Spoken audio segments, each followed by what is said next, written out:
stranded, cast away in the desert with a group of people that you are bound to is an exercise in building community.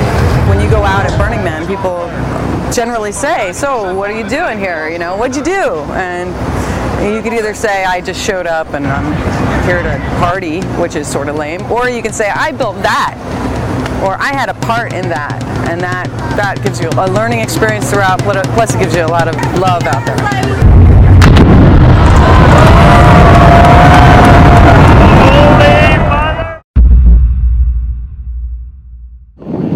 Well, it's 2007, Labor Day weekend. We're in Black Rock City, outside of Reno, Nevada, and we've been living in the desert, Great Basin Desert, trying to, I don't know exactly what we're trying to do. About 45,000 of us or 50,000 of us at any given point descended on the desert in a civic experiment to see how we might create an alternative society for 8 days and then take it back down again. The short story, we basically turned 200 feet of the esplanade of the main front street in Black Rock City, and we turned our entire frontage into a little piece of New York City. We reconstructed Astor Place, we built the Cube, we built the subway entrance. We tried to just kind of reconstruct New York street life, stoop culture.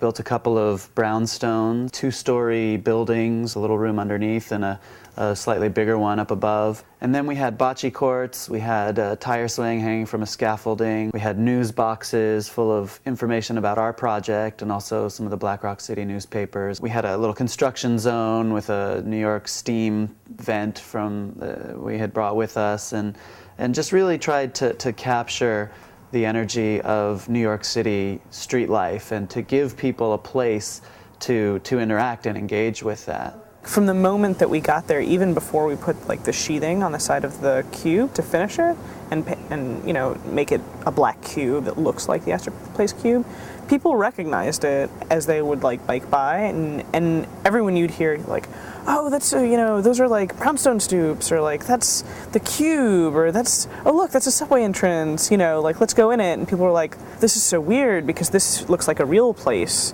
and the rest of Burning Man looks like a totally unreal place." It was recognizable, but also vastly different than the actual Astor Place. The most drastic difference between here and there is the lack of traffic, car traffic. Here you have taxis, police cars, buses, delivery trucks, and the cars take up, you know, the majority of the space and are the largest presence here. On Astor Playa, the people reign supreme. A lot of walkers and bikers and wanderers, and there are still cars, but the cars sort of serve a different purpose. Most functional transportation is served by bicycle or by foot, and car traffic on the playa is only radically modified art cars, which sounds like a ridiculous idea if you haven't seen them, but to get a permit from the Department of Mutant Vehicles in Black Rock City, your car has to be pleasant and inviting and radically altered, which means that it might have a bar on the back, it means it might have a dance floor on the top, it means that it might be in the shape of a cupcake. So cars there are a little different than cars here, and they serve a little bit of a different role. I really want to see what we learned at Burning Man come back to New York. This space is all messed up. I mean, from what we saw out there, having all these cars go through it destroys the space for humans. It's not for humans at this time. There's no place to sit in the entire plaza except for the base of the cube, and when you're sitting there, you can't spin it. There's huge Starbucks on either side.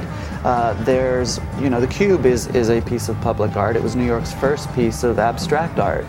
But other than that, there's nothing done with any of the space. There's all this really valuable public space that's just left as blank and basically useless from a human perspective.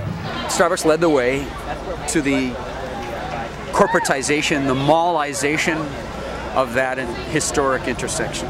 I would say that the logoization of that intersection is the direct opposite of the gift of having it reconstructed on the playa. What we do the other 51 weeks of the year is increasingly the issue, and how our experience that we share goes out into our neighborhoods and communities, defending against the automobile, against the big boxes and chain stores that put us in cars and that dehumanize the sidewalks. That is how we become socially conscious. We want things to be better for everyone. And, you know, people come out there for the celebration, and if in the process we've set up Astor Place in some ways that we really, the whole thing is kind of underlined by a giant question mark. A giant, like, look around, look at how great this is. What if? What if it were like this all the time? You know, what does it take to get the city to realize that this could be so much more valuable for everyone here if it was used in a different way? Basically, a lot of effort goes into creating public space at Burning Man. There's a lot of New Yorkers going to Burning Man and creating public space for people to enjoy. And we wanted to ground that in a place here in New York City to try to crack through that invisible barrier, that imaginary barrier, which is that Black Rock City is a place to do that, and New York City is not.